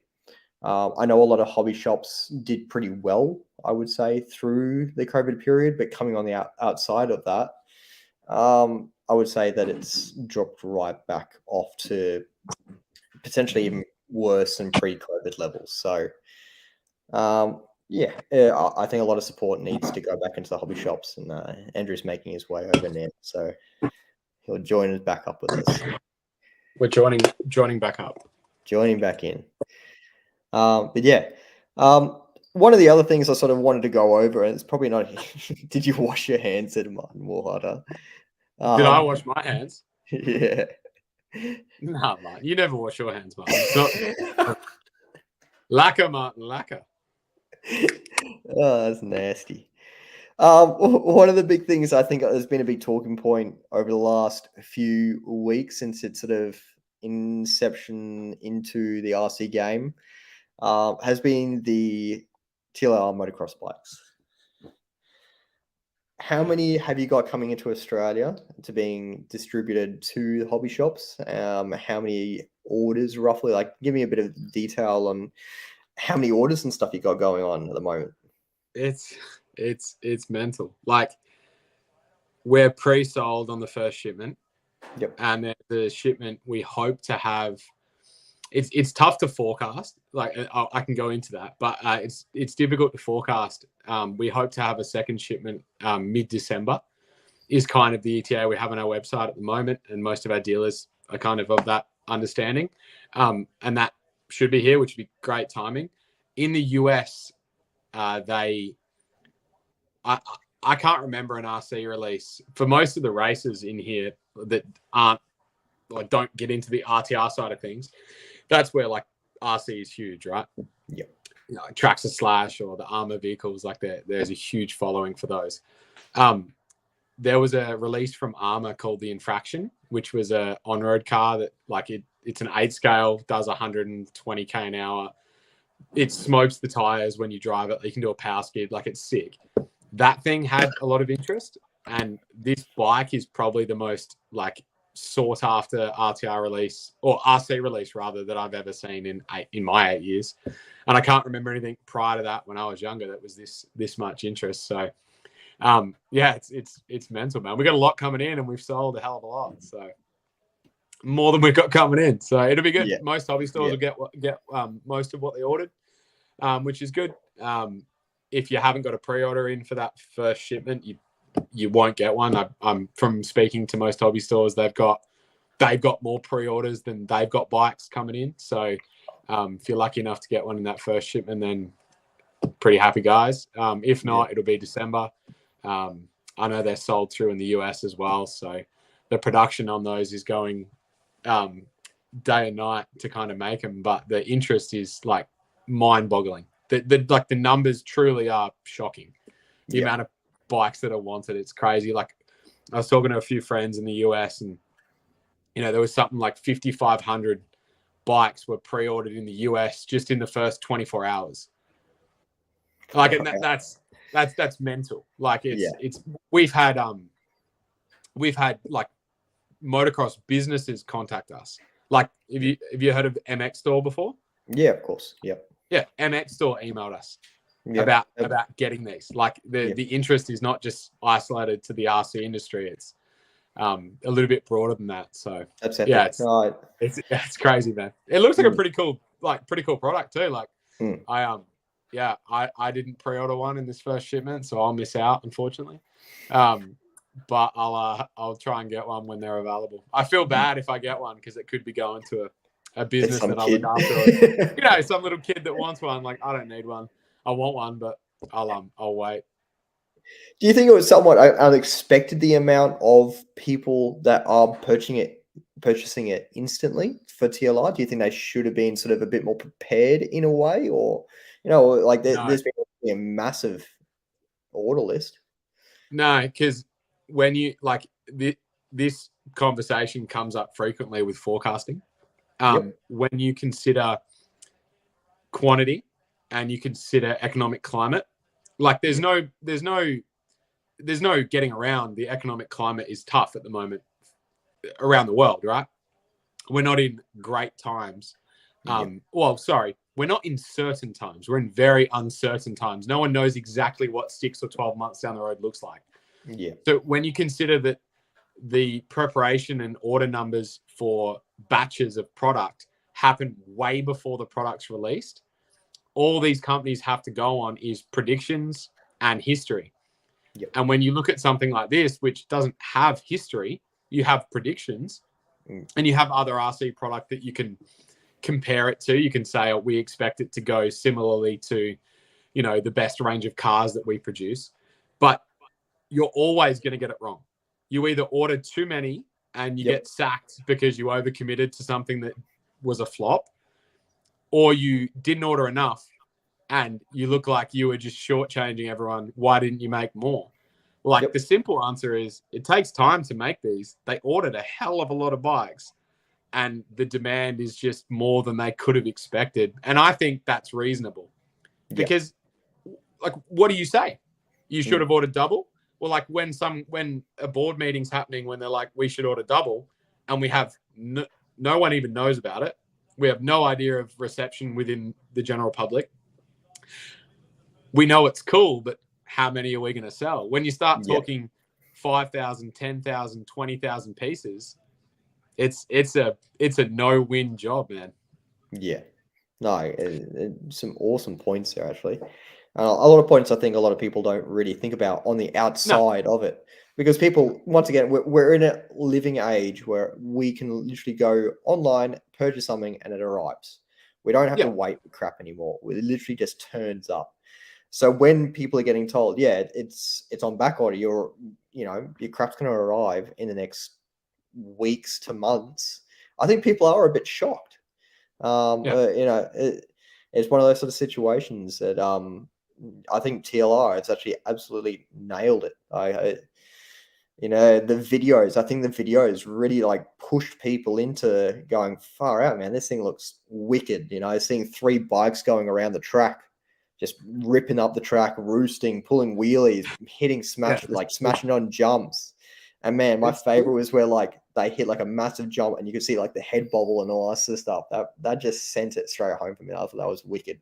One of the things that I always link back to on like wait time is that sometimes in the RC industry, we live in this little bubble where you kind of like forget that there is huge multi-billion-dollar industries that also face the same type of wait times and issues, but significantly worse. If you think about like during and post COVID, go and try and buy a mountain bike from Giant or like one of these gigantic mountain bike production companies that make every bike under the sun, right? Kids bikes, ladies bikes, mountain bikes, e-bikes. You couldn't get a bike, man. You just think, can't you just make more bikes?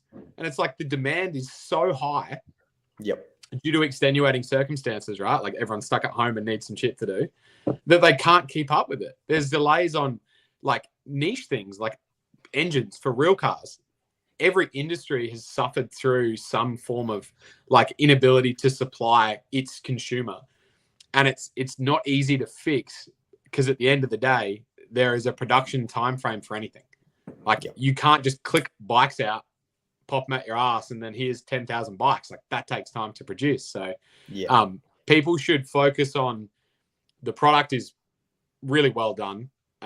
They've covered many things that previously were not done poorly, but just like for the time, the tech was all similar, right? Gyro in the rear wheel, center of mass is in the rear wheel. The bikes don't drive realistically. There's a lot of like fundamental issues, but it was an RC bike, so it was what it was. It did what it needed to do. Yeah. Sorry. It just sort of did what it needed to do in a way. Like it kind of was like it, underwhelming, fun, but it worked. Like you could do jumps and stuff. This product's been like planned for. This is like a 4 or 5 year in the making product, so it's not something they thought of last year and said we're going to do this.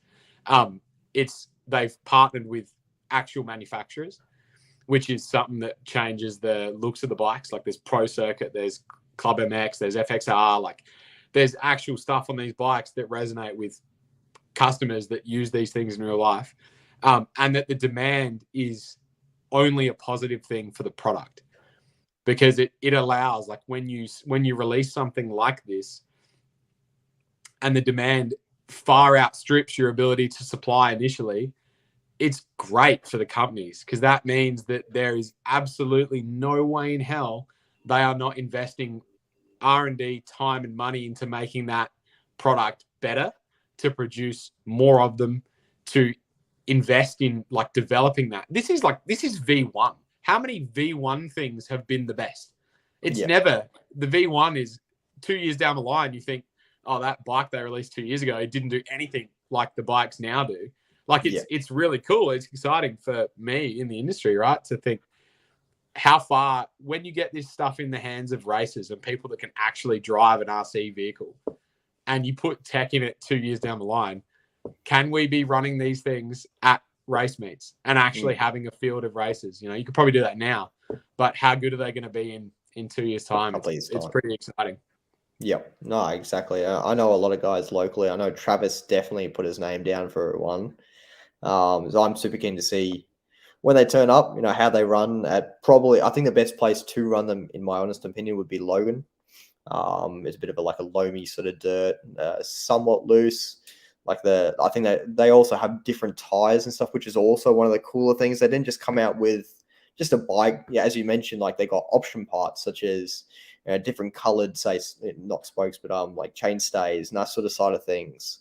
Yeah, they've done different triple clamps, swing arms, pegs, like just crazy. And then on top of that, Proline came out with a couple of different sets of tires. So virtually like Motard tires, whole shots, and I'm guessing that the bike itself actually comes with like a knobby tire style. Yeah, it comes with like a Badlands off-road. Like it comes with what looks like a standard motocross tire. Yeah, like, which would be good for the majority of parks and stuff. Yeah, man. Like that's the good thing that Horizon have, like being the parent company and owning a company like Proline and Losi, that they can intertwine when they're developing products. So Proline can be on the front foot and develop a tire for the bike, or in this case, multiple tires for the bike. And when you drop a product like this from top to bottom, it's well thought out. They have the bike, they have option parts, they have aftermarket tires, and this is the beginning. Like they invested all of that into something that, like, I think everyone involved thought this will go well. But for sure, Horizon didn't expect it to go as well as it has, which is good, because they've invested a lot of money and time into building something that didn't exist prior. They use technology from their aircraft side of things. They have, like, the aircraft side, the integration is incredible. Like they sell models with receivers and servos built in, and they use 3-axis gyros in their aircraft. And they've taken their 3-axis aircraft gyro and made it into a 6-axis gyro. And for anyone that knows gyros and feedback loops, like they've got to tune the gain values to work. They have an adjustable gain knob on the radio, which increases or shortens that feedback time. There's a lot in that, but it's like 5 years of testing, get it out into the hands of consumers, and then watch it run. And the thing it'll get better and better, which is, I want to race. Like, I would love to have a legitimate off-road bike class where you go into these tracks, doing jumps, battling 10 bikes. Like, that would be sick, man. It would be very fun. Yeah, no, I look forward to it. I'd love to see a couple getting around the track. Just to start off with, and once we get a couple more into the country and get a couple more into the hands of the racers and also the public itself. And as you mentioned before, actually, it was an interesting note that you said, like the MX store and that sort of things wanting their hands on it. It'd be really good to see them just bashing around like areas, and you just let them know, like, there's a track up the road if you wanted to fang around on a track itself. But it could be a product that actually transitions people into RC cars. Yep. Because like you said, if you get someone who goes, oh, we actually have a class for this if you want to come run it, and they're like, this is sick. You also race cars here. Oh, they can do whips. These things are sick as well. I want to get into that too. So it's exciting. But yeah, certainly a product that I think caught a lot of people by surprise as far as interest is concerned. And there's so much interest, it's not funny. Yeah. It sort of brings me back a little bit to I would refer this to short course days. I'm not sure when you were sort of racing 10 scale and that sort of side of things, but I know in our local area, when the short course sort of came out, and it's probably been out for a couple of years, such as like, the Slash, the Blitz, that sort of things, there was generally just one or two cars that everyone could run. And so everyone turned up with the same car, and very few people did any maintenance on them. Everyone was running the same equipment, the same car, the same everything. And everyone had an equal chance, other than maybe a different tire or that sort of things. And that was the peak of short course, and that's in the local area here. So when Simon used to be running, say, 80 entries or 60 entries to a race night, and it was that sort of opportunity that everyone had the exact same car. Everyone had the exact same opportunity to go out there, have some fun, and potentially win. No one had like a mega crazy setup.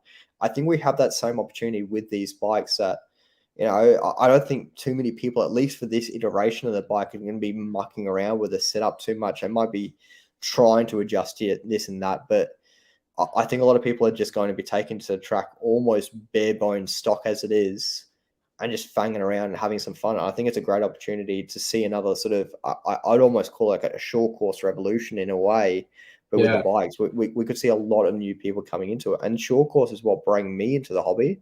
I'm sure with the bikes, it could bring in a whole new generation or a whole new lot of people. So, Absolutely, man. Control class is, RC racing is one of those super weird sports where we, like, 8-scale off-road's a good example. Yeah, we have controls, but we don't have controls like you're supposed to have in racing, like tire control, like where you're touching on, which is getting to see the competition be condensed as far as what you can do and use, and seeing who's the best, and rather than seeing who's got the best tire. And like, I think 10-scale off-road do that really well, like especially now with the new regulations with limits as well. On-road do that really well with their tire limits.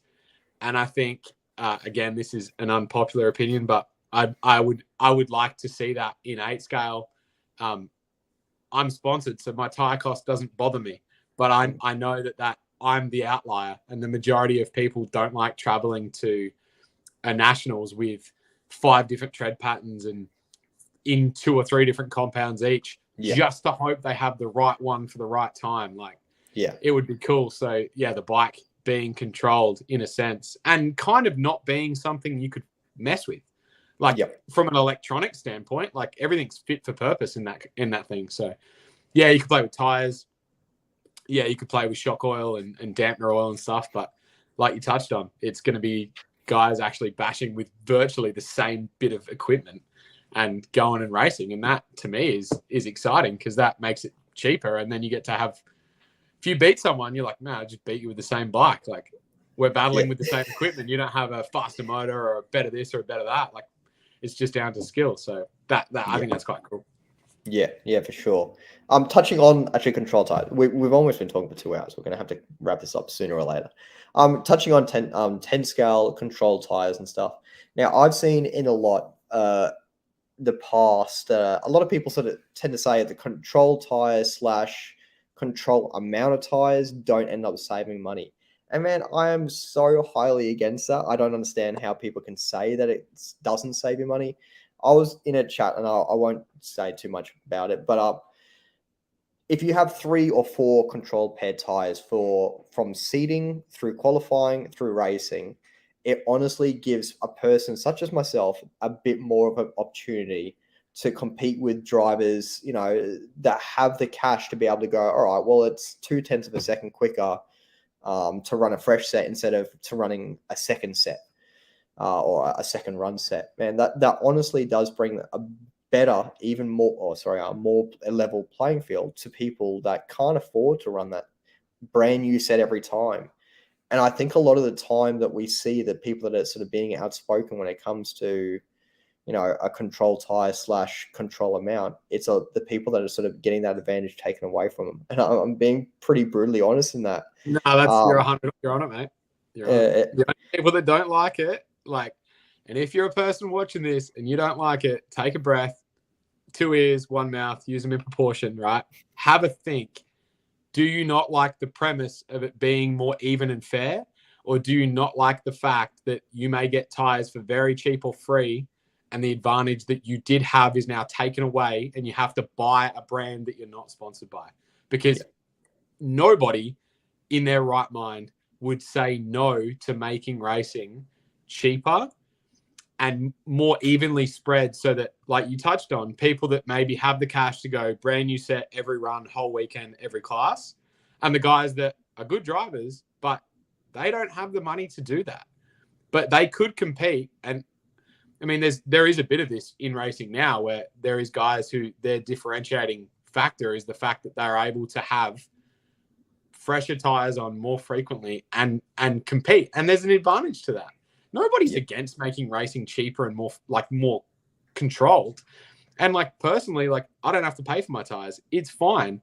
I still don't like taking 25 sets of tires, which is what it ends up being for an 8-scale nationals, right? Yep. To the track. I know I'm not going to use all of them, but I've got to have them there just in case that one tire, the track comes around, and like, it makes it less fun. And I don't have to shell out dollars for it. What about the guy next to me that has to pay for every single one of those? Like, it's just, there's a way we can do it better. And the vocal minority are the ones that are getting, like you touched on, the vocal minority are getting the advantage removed, but the majority, it will be beneficial for, purely from, this is my cost for the event. This is as many tires as I can take. That's it. Like, I think it's a good thing. I don't know if 8-scale will move that way. It's one of the only classes where it's not really spoken about. And maybe fairly so, because in 8-scale we are a little bit different to electric, where we have 5 or 7 minute qualifiers and then hour finals, and you generally don't run the same tire in those conditions. So I understand logistically it's difficult, but I like it. I think it's good. I think 10-scale off-road, especially after charges with the rules they brought in, I think that was no-brainer, man. No-brainer. Yeah. No, exactly. And Roy, actually, I'll pop that one up.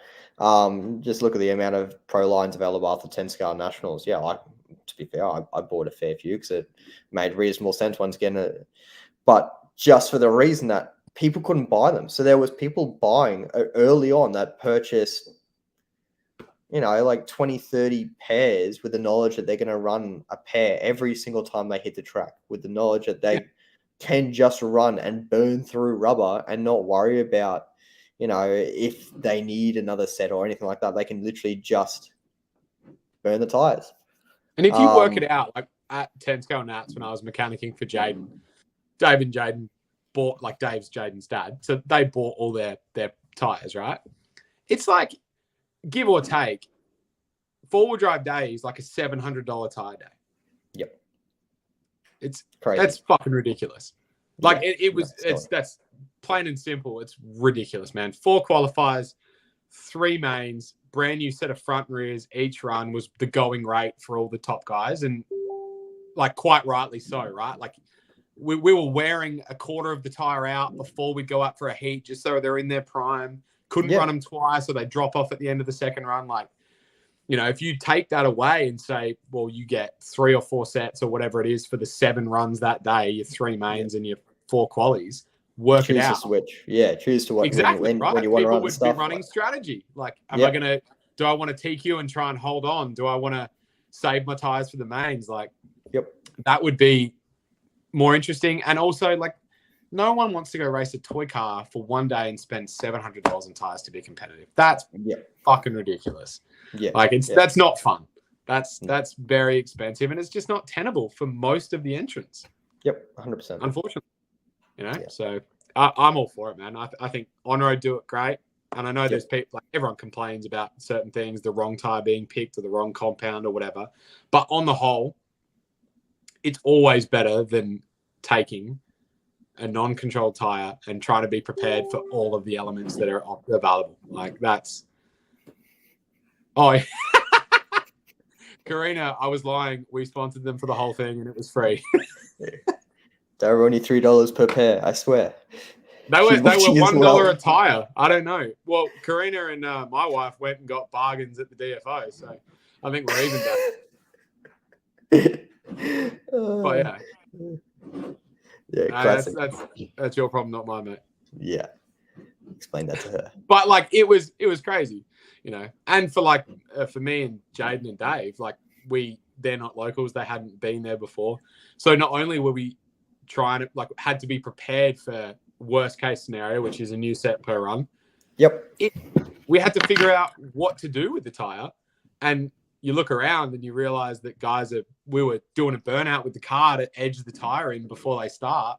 We tried running them twice, and Jaden's pace just the last 2 minutes of the second run just goes out the door, and you're like, well, we can't do that. So yeah, it made it not as fun. So I really like what 10 scale do there. I think that's great. And I like what On-Road do. And I would love to see it in 8 scale, even if it was just events here or there. It would be cool. Logistically, it's a lot to work through, but the premise is, I think, better overall for the entrance. Yeah. No, quality conversation. I think we need to start wrapping it up though. But so many good points we've gone through. I'll end up putting this onto Spotify later on for anyone that wants to re-listen, or if you've only just started tuning in the last sort of half an hour, 15 minutes, blah, blah, blah. We'll be able to watch that on Spotify later, or listen to that on Spotify. It is also live and watchable on YouTube, on Mitch on the Mic on YouTube. So if you want to rewatch it on there instead, by all means. Massive thank you again, as we sort of touched on a couple of times through this. Campbelltown Hobbies jumping on board for the Mitch on Mic. Every sponsor obviously for this helps quite a lot. Hybrid Landscapes, they've done incredible things. Chargers RC, supplying all the audio equipment, sort of things. They've all sort of helped me get to the point that I am at. And we've got a couple more actually recently jumping on board. So I'll be announcing them and that sort of thing very shortly. Just from a personal side, thank you so much, obviously, for jumping on board, Andrew. Thank you, for helping out through our hobby. Quite a, I'd say, prestigious person within the hobby for running the TLR, Australia and all that side of things. But it's a massive amount of support for the hobby, and what you're doing for the hobby it is quite a big thing. So I appreciate you coming on board and having a bit of a discussion through what you do and that sort of side of things to start off with, and that pretty much from progressing from there, helping out the races and that sort of side of things as well. But yeah, no worries, man. It's been good. I like talking about RC. It's cool, and it's nice to cover some stuff off that you would, hobby shops and all that kind of shit that you would never really talk about with people at the track. But it's good to open that conversation, because there's so many points you've brought up that are very valid. And yeah, it's nice to discuss that and have an open conversation. At the end of the day, I work where I work, and I'm obviously involved in the industry. So people may think my opinion is biased, or which is fine, but I prefer to just say it straight down the line. And I enjoy seeing individuals and hobby stores sort of doing well, and the racing doing well. And we had a great race meet a couple of weeks ago in Pine Hills that shows racing is alive and well. And yeah, man, doing stuff like this is really cool. So thanks for having me on. Appreciate it. No, not a problem at all. No, thank you very much for coming on, mate. No worries. And we'll see you trackside soon enough. Don't know when the next event will be that we'll be at together, but we'll be somewhere. Yeah, I'll be in Queensland most years, twice a year. So okay. Legend. Yeah, I'll see you in Queensland probably later this year, not yeah. early next year. Legend, mate. All right. Thank you so much, guys. And thank you very much, Andrew. And we'll see you on the next one, eh? No worries, mate. Take it easy. Thank you.